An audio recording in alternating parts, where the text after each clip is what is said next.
माननीय महानगर संघ चालक जी, संघ के अधिकारीगण, आत्मीय स्वयंसेवक बंधु, सज्जन वृंद, माता भगिनी,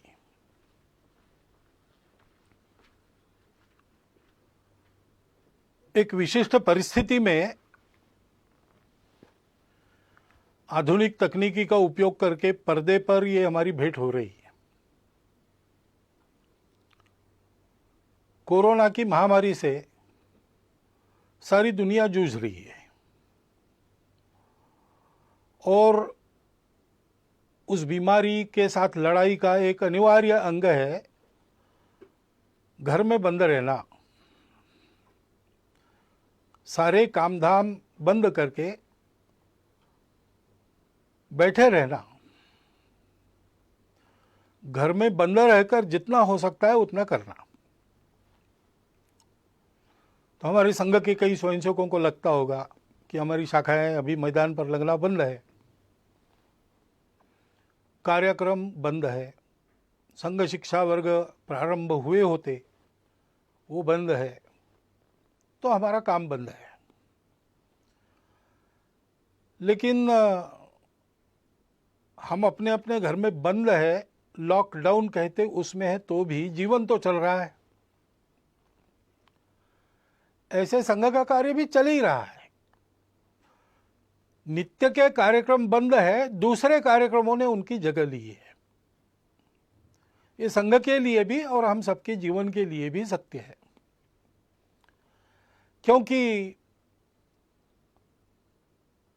जीवन मनुष्य का, इसकी कल्पना क्या है?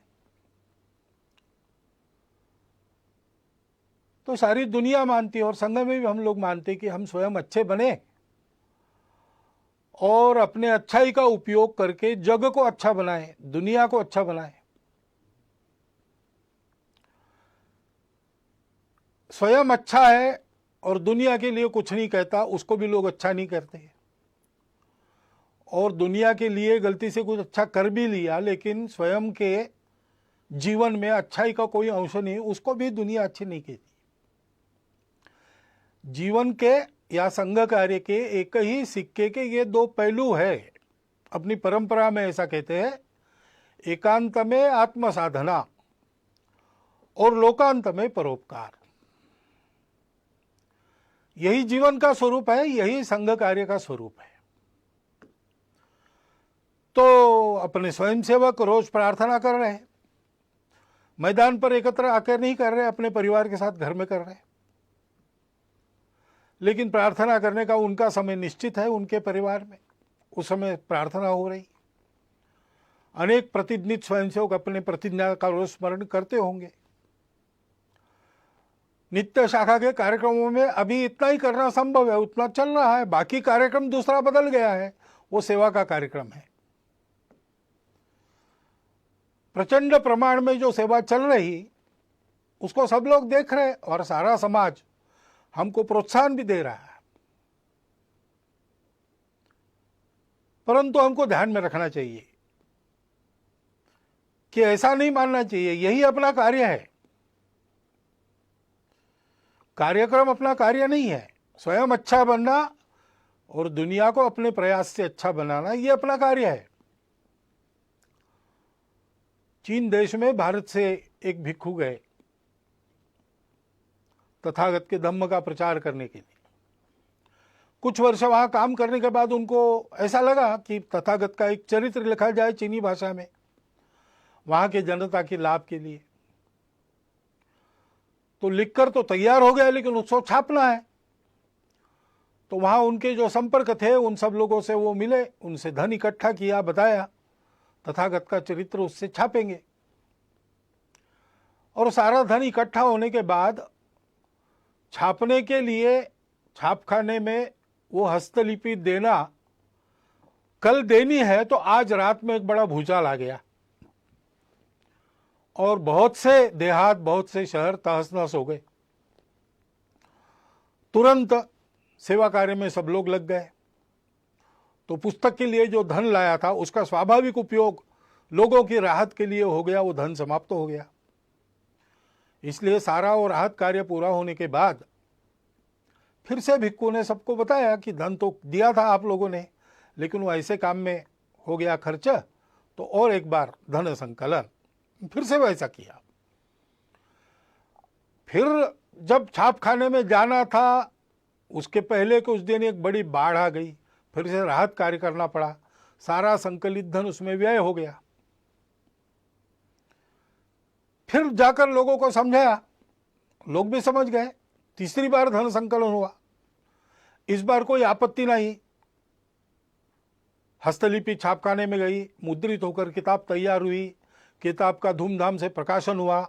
लोगों ने और उस किताब को बड़े श्रद्धापूर्वक खरीदा, और पढ़ने के लिए अपने अपने घर में जब लोगों ने उसको खोला तो पहले पन्ने पर लिखा था कि ये तथागत के चीनी भाषा में चरित्र की तीसरी आवृत्ति है। यानी लिखित चरित्र एक चरित्र का स्वरूप है, लेकिन उस चरित्र का जो संदेश है, दुनिया की दुख मुक्ति, उसको आचरण में उसके पहले 2 बार लाके दिखाया गया, तो वो भी उस पुस्तक की आवृत्ति है। ऐसे हम आज जो कर रहे हैं वो भी कार्यक्रम बदल के संघ का ही कार्य कर रहे हैं, इस भावना से उसको करना। तो स्वाभाविक केवल संघ के लोगों के लिए नहीं, सभी के लिए कुछ बातें स्पष्ट हो जाती है। एक तो हम ये सेवा क्यों कर रहे हैं, उसकी प्रेरणा हमारी स्वार्थ की नहीं है, अपने अहंकार की तृप्ति या अपनी कीर्ति प्रसिद्धि के लिए ये नहीं करना है। जो लोग सहयोगी बनना चाहते उनको जानकारी हो, इसलिए कुछ प्रसिद्ध करना पड़ता है। अपने कार्य की रचना में हम सबको सविस्तार वृत्त ठीक ठीक पता चले, इसलिए उसको प्रकाशित करना पड़ता है। लोगों को प्रेरणा मिले, इसलिए भी ऐसे कार्य में आने वाले अनुभवों का लेखन प्रकाशन करना पड़ता है। परंतु अपना डंका बजाने के लिए हम ये काम नहीं कर रहे। हम काम कर रहे हैं, ये अपना समाज है, अपना देश है, इसलिए इस स्वार्थ, भय, मजबूरी, प्रतिक्रिया या अहंकार, इन सब बातों से रहित आत्मीय वृत्ति का परिपाक है यह सेवा। और इसलिए इस सेवा में हम लोगों को निरंतर लगना है, निरहंकार वृत्ति से लगना है, श्रेय दूसरों को देना है। और अभी ये जो विशिष्ट आपत्ति है, उसमें जो सेवा करनी है, उसमें लोगों का प्रबोधन भी करना पड़ता है, कई बातें बतानी पड़ती है। तो बताने का परिणाम तभी होता है जब हम उसका पालन करते हैं। और इसलिए कोरोना की महामारी के समय में अपने स्वास्थ्य को सुरक्षित रखने के जो जो नियम विहित है और हम लोगों को बताने वाले हैं, उन सबका पालन पहले अपने को करना है। वो पालन करते हुए भी हमको काम करना है। घर के बाहर निकलना पड़ेगा, लेकिन नियम बना है कि उसके लिए अनुमति चाहिए। लॉकडाउन है तो अनुमति पूर्वक ही काम करना, फिजिकल डिस्टेंस रखना है, अंतर रखना है, वो अंतर रखकर काम करना पड़ेगा। छोटी छोटी बातों में भी सहज रहकर स्वयं उसके पालन का उदाहरण बनकर हमको लोगों को बताना है। और हम ये कर सकते हैं। महामारी नई है, उसने कहर मचाया है, लेकिन उससे डर जाने की आवश्यकता नहीं है। डरने से काम नहीं होता, डरने से संकट का बल ज्यादा बढ़ता है। अपना संतुलन कायम रख के, मन में भय का लवलेश न रखते हुए, ठंडे दिमाग से कौन से उपाय करने हैं, कैसे करने पड़ेंगे, क्या क्या करना पड़ेगा, इसकी योजना बनाकर हम काम करते हैं तो वो काम यशस्वी होता है। आत्मविश्वास युक्त ऐसा अपना सुनियोजित प्रयास करना है, भय से रहित होकर, और सातत्यपूर्वक प्रयास करना है। क्योंकि ये बीमारी नहीं है, इसमें निश्चित क्या क्या हो सकता है इसके अनुमान लगते, जैसे जैसे अनुभव आता है वैसे ही पता चल रहा है। और इसलिए अब ये कितना चलेगा पता नहीं, जल्दी से जल्दी समाप्त हो ये पूरा प्रयास हम करेंगे, लेकिन जितने दिन चलेगा उतने दिन पीड़ित लोगों को राहत देने के और ये बीमारी न फैले उसके प्रयास जारी रखने पड़ेंगे। बीच में ही छोड़ दिया तो यशस्वी नहीं होंगे। एक आदमी सब तरफ से कंगाल हो गया, निराश हो गया, उसको ऐसा लगा हम आत्महत्या करेंगे, लेकिन कुछ उसके जेब में पैसा था, कुछ दिन जीने का सामान उसके पास था, तो उसको ऐसा लगा कि पहले इसको खर्चा कर देते हैं और बिल्कुल ही कफलक होकर मर जाएंगे। इसलिए वो बड़े शहर में गया कि वहां पर जुआ खेलेंगे और ये सारा धन उड़ा देंगे, फिर मर जाएंगे। लेकिन वहां जाने के बाद उसको पता चला कि उस गांव के पास, उस शहर के पास एक बहुत लंबी चौड़ी जमीन थी जिसमें मैंगनीज मिलेगा ऐसा लगता था। इसलिए 2-3 माइनिंग कंपनीज ने वहां आकर खुदाई की, 250 फीट नीचे गए लेकिन मैंगनीज मिला नहीं, निराश हो गए। इसलिए उसका लिलाव वो करने वाले थे, तो उसको लगा कि ये भी एक जुआ है, चलो जाके बोली बोलेंगे। अब इतना तो धन नहीं था उसके जेब में कि इतनी बड़ी जमीन खरीदी कर सके, लेकिन वो 250 फीट की जमीन नहीं थी, 250 फीट का लंबा चौड़ा गहरा गड्ढा बना था, उसको कौन खरीदेगा। उस नीलाम में कोई आया ही नहीं, यही अकेला पहुंचा, इसलिए इसके जेब में जितने पैसे थे उतने में उसकी जमीन हो गई। अब जो मजदूर वहां काम कर रहे थे उनको उस दिन की मजदूरी कंपनी ने दे दी थी, तो उन्होंने आके पूछा क्या करें, काम अभी बंद करें कि 5 बजे तक करें और बाद में छोड़े। तो उसने कहा आपने पैसे लिए हैं तो 5 बजे तक काम करो। उन्होंने 5 बजे तक खुदाई की, 3 फीट और खोदा, उसमें जो नमूने मिले उसमें मैंगनीज मिल गया और कंगाल बना हुआ वो आदमी मैंगनीज की खदानों का मालिक, बाद में एक रेलवे कंपनी का मालिक, ऐसा सब कुछ बन गया, फिर से उसका जीवन बन गया। उसने लेख लिखा, वो मैंने पढ़ा, रीडर्स डाइजेस्ट में आया था, कहानी अमेरिका की है, लेकिन उसका शीर्षक था difference between the success and failure is 3 feet. 3 feet के अंतर के लिए अपना सातत्य खदान मालिकों ने छोड़ दिया तो वंचित रह गए, और 3 फीट और खोदने का दम इसने दिखाया तो इसको वैभव मिल गया। इसलिए ऐसा सातत्य अपने प्रयासों में चलना चाहिए, ऊबना नहीं चाहिए, थकना नहीं चाहिए, करते रहना चाहिए। सबके लिए करना है, इसमें कोई भेद नहीं है। जो जो इसके पीड़ित है वो हमारे अपने हैं। भारत ने तो जिन दवाइयों के और निर्यात पर बंदी लगाई थी दुनिया के हित के लिए, उसको हटाकर थोड़ा बहुत अपने तरफ नुकसान लेकर भी दवाइयां भेजी है। जो मांगेंगे उसको देंगे, क्योंकि यह हमारा स्वभाव है। हम मनुष्यों में भेद नहीं करते और ऐसे प्रसंगों में तो बिल्कुल नहीं करते। सब अपने हैं, जो जो पीड़ित है, जिसकी जिसकी आवश्यकता है, उन सब की सेवा, जितनी अपनी शक्ति है उतनी सेवा करनी है। और ये सेवा करते समय कोई स्पर्धा तो है नहीं, अपनी कीर्ति फहराने के लिए दुनिया भर में हम काम नहीं कर रहे। इसलिए जो इस काम में लगे उन सबको साथ लेकर, उन सबके साथ रहकर काम करना है, सामूहिकता से काम करना है। इस प्रकार से हम सेवा करेंगे। लोगों को जो बताना है वो बताएंगे, लोगों से जो करवाना है वो करेंगे। आधार उसका होगा अपनत्व की भावना, स्नेह, प्रेम, वो अपने व्यवहार में दिखना चाहिए। काम अच्छा होना चाहिए। सेवा का काम है, उपकार तो है नहीं। हम अपने लोगों का काम कर रहे हैं, इसलिए वो उत्तम होना चाहिए, प्रेम से होना चाहिए। हनुमान जी के कार्य के बारे में ऐसा वाल्मीकि रामायण में कहा गया है। देवों ने उनकी स्तुति की एक प्रसंग पर, तब 4 उनके विशिष्टों का उल्लेख किया। धृति, दृष्टि, मति और दाक्ष, यानी दक्षता, सावधानी। सावधानी आवश्यक है। हम काम करेंगे, लेकिन हम काम करते रहे, इसलिए काम करते करते हम बीमार न हो जाए। इसलिए आजकल आयुष मंत्रालय के द्वारा एक समर्थित काढ़ा है, उसको हमने रोज पीना चाहिए। बाकी मास्क लगाना, अंतर रखना, ये सारी बातें, हाथ धोना, स्वच्छता रखना, हम स्वयं चिंता करें कि हम काम करने लायक रहे। अपनी मदद जिनको वास्तविक आवश्यकता है उन तक पहुंचे। दूर तो लोग भी रहते हैं दुनिया में, वो हमारी मदद लेके चले न जाए। इसलिए बहुत सावधानी पूर्वक सजगता से काम करना पड़ेगा। कोई छूट न जाए, जिसको आवश्यक है उन सबके पास मदद पहुंचे, ऐसा काम करना पड़ेगा। बुद्धि ठीक रखनी पड़ेगी, किसको किस बात की आवश्यकता है।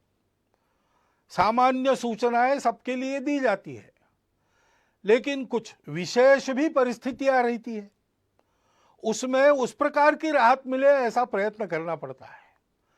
और इसलिए लीक में चलते हुए भी लीक का विचार कर चलना पड़ता है।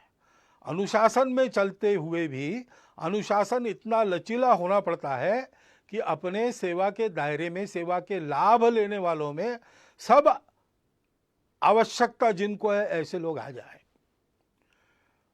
फिर दृष्टि की बात है, हम ये सब बताएंगे, ये सब करवाएंगे तो आदतें भी लोगों के ठीक रहे।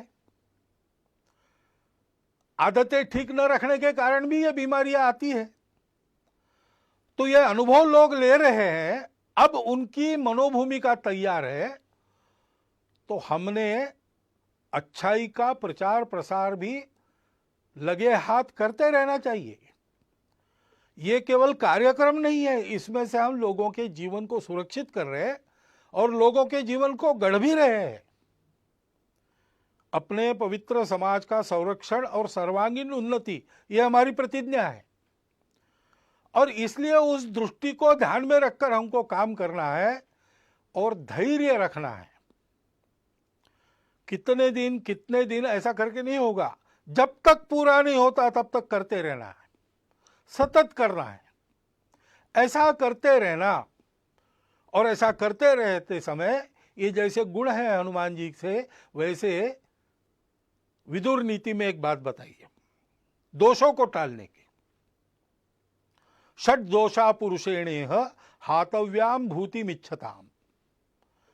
जिस पुरुष को अपना वैभव चाहिए, अपना विजय चाहिए, अपना प्रभाव चाहिए, अपनी खुशहाली चाहिए, उसको 6 दोषों का हनन करना पड़ता है, उनको दूर करना पड़ता है। वो कौन से है? निद्रा, तंद्रा, भय, क्रोध, आलस्यम, दीर्घ सूत्रता। आलस्य और दीर्घ सूत्रता काम की नहीं है। तत्परता चाहिए। जब उपस्थित होता है, भारत का इस सारी बीमारी के दौर में काम बहुत अच्छा हो रहा है। इसका पहला कारण है कि तत्परता पूर्वक सारी उपाय योजनाएं यहाँ के शासन प्रशासन ने लागू की, और उतने ही तत्परता पूर्वक समाज के एक बहुत बड़े अंश ने उसको अमल में लाया। तो आलस्य नहीं किया, दीर्घ सूत्रता नहीं दिखाई। इसको ध्यान में रखना चाहिए। वो तत्परता अपनी कायम रखनी चाहिए। निद्रा, तंद्रा यानी असावधानी, काम करते करते धुन लग जाती है, उसको तंद्रा कहते हैं। धुन लगना अच्छा है, लेकिन तंद्रा अच्छी नहीं, क्योंकि उसमें विचार नष्ट होता है। सोच समझ के सजग रहकर एक एक कदम डालते हुए काम करना, और भय और क्रोध को टालना। लोगों को भय लगता है कि हमको क्वारंटाइन में डाल ले, तो छुपने का प्रयास करते हैं। लोगों को कुछ नियमों में बांध दिया तो लोगों की ऐसी भावना होती है कि हम पर कुछ प्रतिबंध ला रहे हैं। अब संघ ने अपने और मार्च में ही तय करके जून आखिर तक सारे कार्यक्रम बंद कर दिए। लेकिन किसी किसी को लग भी सकता है कि सरकार हमारे कार्यक्रमों पर प्रतिबंध कर रही इस निमित्त, और भड़काने वाले लोगों की कमी नहीं है। उसके कारण क्रोध पैदा होता है, क्रोध के कारण अविवेक होता है, फिर अतिवादी कृत्य होते हैं। हम जानते हैं कि इसका लाभ लेने वाली ताकत है और वो प्रयासरत है। जिस प्रकार इस कोरोना के बीमारी का फैलाव अपने देश में हुआ है, उसमें एक कारण यह भी है। परंतु दो बातें ध्यान में रखनी चाहिए। जैसे इन सब का पालन सकारात्मक भाव से करना, इस पर क्रोध नहीं करना, इससे डर नहीं मन में रखना, वैसे अगर किसी ने भयवश या क्रोधवश कुछ उल्टा सीधा कर दिया तो उस सारे समूह को ही एक माप में लपेटकर उससे दूरी बनाना, ये भी ठीक नहीं। सर्वत्र दोष रखने वाले लोग होते हैं। सामान्य लोगों के मन में कुछ आ सकता है। सामान्य लोगों ने, सबने ये खबरदारी लेनी चाहिए कि ये अपने देश का विषय है, देश हित का विषय है, इसमें हमारी भूमिका सहयोग की ही होगी, कभी भी विरोध की नहीं होगी। मन में किंतु परंतु है, उसका लाभ लेकर द्वेष क्रोध को भड़काने वाले लोग हैं, उनके खेल चल रहे। स्वार्थ के कारण भारत तेरे टुकड़े होंगे ऐसे कुविचार रखने के कारण बहुत सारे लोग ऐसा प्रयास करते हैं। राजनीति भी बीच में आ जाती है। ये जिनको करना है, जिनका चलता है, उनको चलता रहे, इससे बचना। ये लोग अपना कुछ बिगाड़ न ले, इतनी सावधानी और इतना बल सजग जागृत रखना। लेकिन हमारे मन में इसके कारण प्रतिक्रियावश कोई खुन्नस, कोई दुश्मनी होनी नहीं चाहिए। भारत का 130 करोड़ का समाज भारत माता का पुत्र है, अपना बंधु है। इस बात को ध्यान में रखना चाहिए। भय और क्रोध दोनों तरफ से नहीं करना चाहिए। और जो जो अपने अपने समूह के समझदार लोग हैं, नेतृत्व करने वाले लोग हैं, उन्होंने इससे अपने समूह को बचाना चाहिए। और ऐसे भय या क्रोधवश होने वाले कृत्यों में हम लोग नहीं है, हम लोगों को नहीं रहना चाहिए, ये अपने अपने समाज को सिखाना चाहिए। ऐसा नहीं करते तो क्या होता है? भारत के समाज को अतिशय वंद्य ऐसे 2 सन्यासियों की हत्या यहां महाराष्ट्र में हुई। अब उसको लेके बयानबाजी वगैरह चलती है, उसको एक बाजू रख दिया जाए, परंतु यह कृत्य होना चाहिए क्या? कानून व्यवस्था को हाथ में लेना चाहिए क्या? ऐसा जब होता है तो पुलिस ने क्या करना चाहिए? ये सारी बातें सोचने की बातें हैं।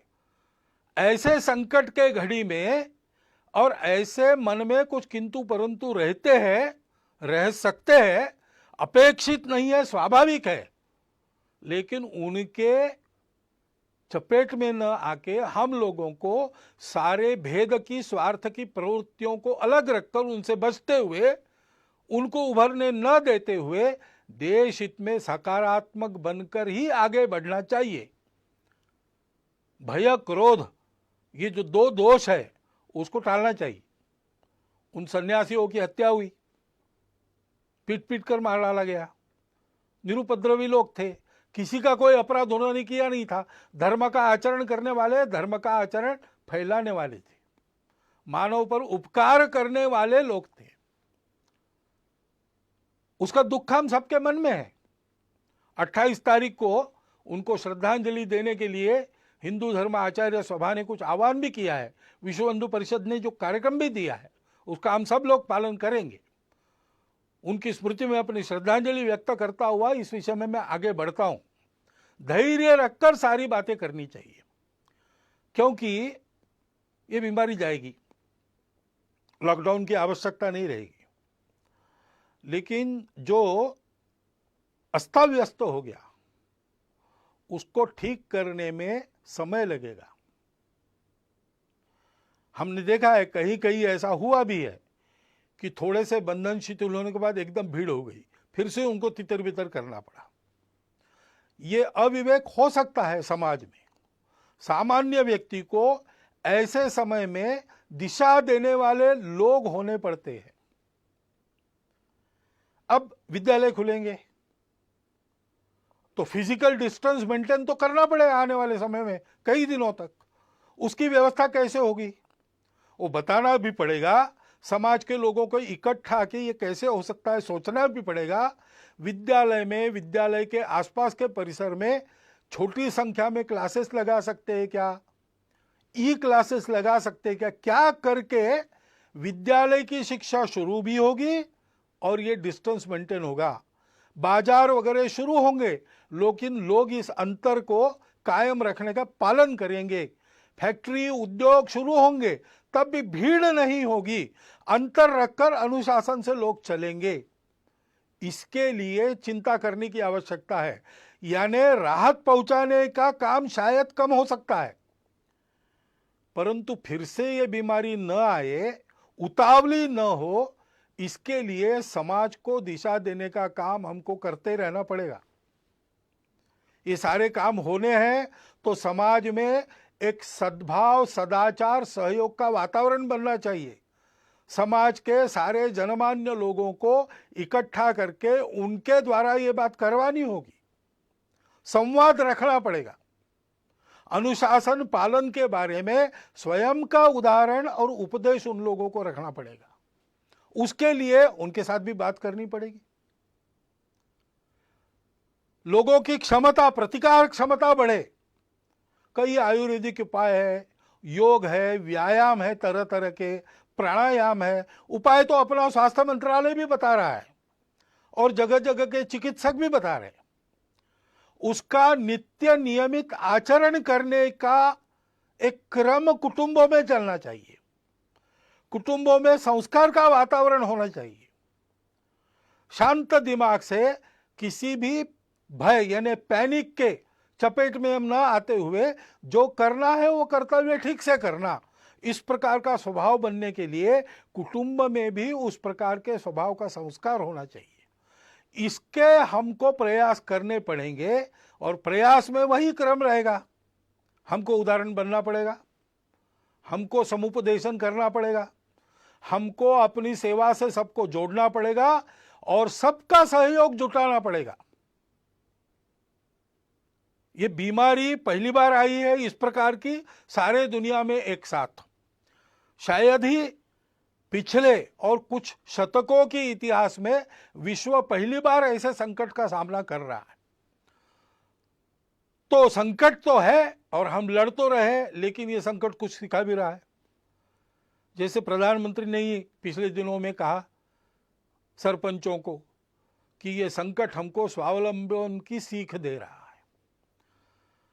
तो कई ऐसी बातें भी आ रही, क्योंकि ये संकट जाएगा, जो अस्ता व्यस्त हो गया उसको यथावकाश हम ठीक कर लेंगे, लेकिन इस संकट के अनुभव में कुछ सत्य फिर एक बार उजागर होके हमारे सामने जो स्पष्ट खड़े हैं, उनसे पाठ लेकर, बोध लेकर अपने जीवन की रचना को उसके अनुसार परिवर्तित करने का एक बड़ा काम, एक तरह से राष्ट्र पुनर्निर्माण का जो काम चल रहा है उसका अगला चरण, उसको परिणाम में लाना पड़ेगा। और बहुत से लोग शहरों से चले गए अपने अपने गांव में, सबके सब वापस आएंगे क्या? जो गांव में रह जाएंगे उनको रोजगार की क्या व्यवस्था होगी?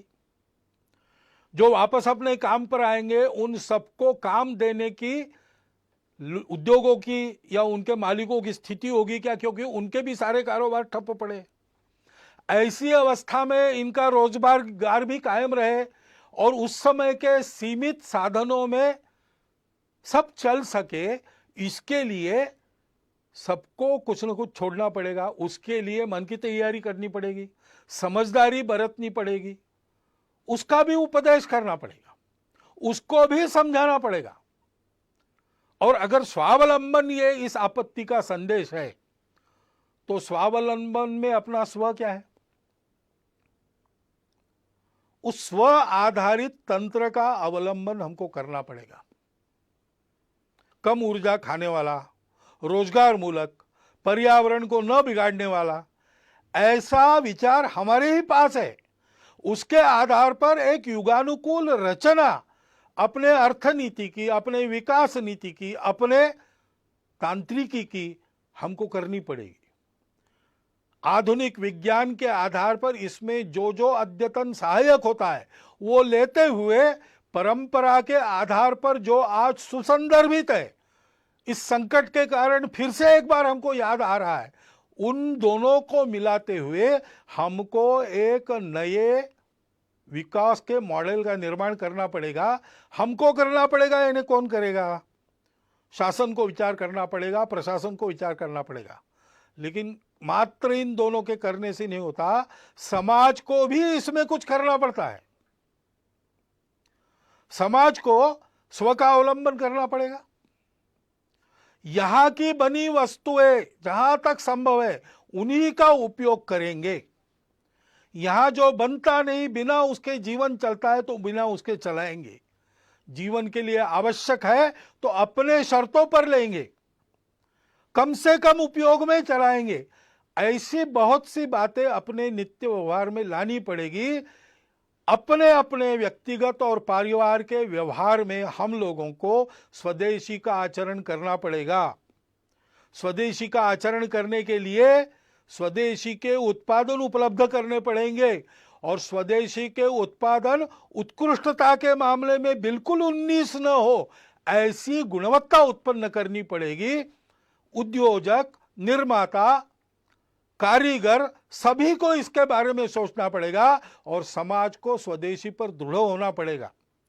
विदेशों के ऊपर अवलंबन नहीं होना चाहिए, ऐसा हमको समर्थ रहना पड़ेगा। उसी प्रकार हमने अनुभव किया।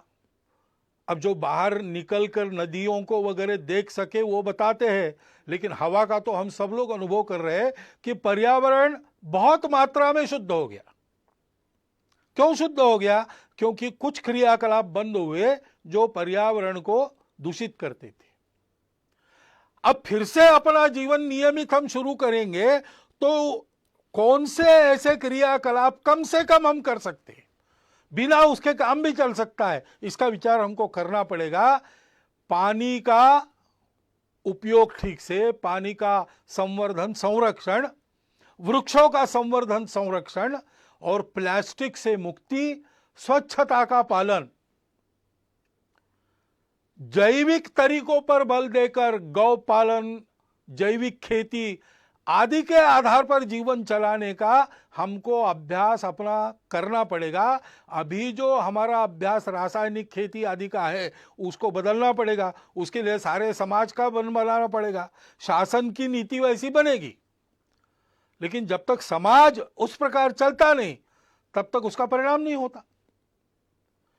कुटुंब में भी हमको और इस प्रकार के संस्कार करने पड़ेंगे। बहुत दिनों के बाद जो भागदौड़ चल रही थी वो बंद हो गई, तो अपने घर में रहने का, सतत रहने का अनुभव बहुत लोगों को मिला। घर को भी अच्छा लगा और हमको भी अच्छा लगा। इसके बहुत अच्छे परिणाम होते हैं। संवाद बढ़ता है, समझदारी बढ़ती है, सौमनस्य बढ़ता है, और इसलिए कुटुंब में इन सारे बोधों की चर्चा, उसके आधार पर व्यवहार कैसा हो ऐसा संवाद चलना। जैसा अपना कुटुंब है वैसे समाज भी एक कुटुंब है। समाज के भी विचार करने वाले लोगों में, समाज का नेतृत्व करने वाले लोगों में इस प्रकार का चलना, चर्चा का चलना, संस्कार का, नियमितता का प्रभाव होना अपने जीवन पर, व्यक्तिगत और सामूहिक, इसकी चिंता हमको करनी पड़ेगी। नागरिक अनुशासन के पालन में हम सबको तत्पर होना पड़ेगा। जहां जहां उस अनुशासन का पालन लोग कर रहे हैं वहां कोरोना का उपद्रव कम है, और जहां इस अनुशासन की आदत न होने के कारण गड़बड़ हो रही वहां कोरोना की चपेट में अभी भी देश का कुछ भूभाग है।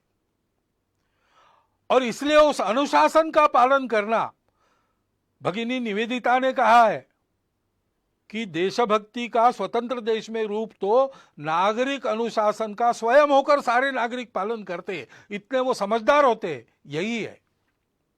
डॉक्टर अंबेडकर साहब ने भी संविधान प्रदत्त करते समय जो भाषण संसद में किए थे उसमें इस प्रकार की कानून व्यवस्था, नियम आदि का पालन करने पर बहुत जोर दिया गया है। हमको अपनी इस आदत को और ताजा और धार वाला करना पड़ेगा।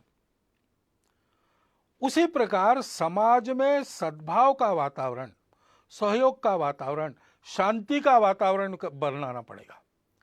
शासन तो संस्कार मूलक शिक्षा नीति जल्दी लाएगा, लाना पड़ेगा उनको, क्योंकि ये सारे काम शासन की नीति, प्रशासन का नीति को ध्यान में रखकर समाज को अपना मानकर अमल करने का तरीका और समाज का आचरण से सहयोग, इन तीनों बातों के एकत्र आने के बाद ही संभव होता है। तो शासन जैसे अपने प्रशासन को समाजोन्मुख करेगी, राजनीतिक लोग अपनी राजनीति को स्वार्थ मूलक से हटाकर देशहित मूलक बनाएंगे, शिक्षा जैसा संस्कार देने वाली परिवर्तन अपने आप में करेगी, वैसे हम सब लोगों का व्यवहार भी वैसा होना पड़ेगा। भविष्य के लिए भी यह संकट बहुत कुछ बताकर जा रहा है, उसका विचार करके हमको अपने जीवन के नए मानक का विचार करते हुए उसको आचरण में लाना पड़ेगा।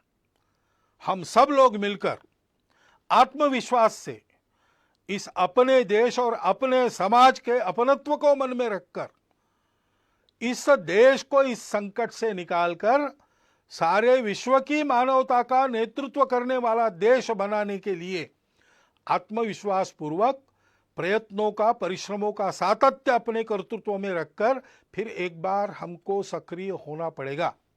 इसकी आवश्यकता है।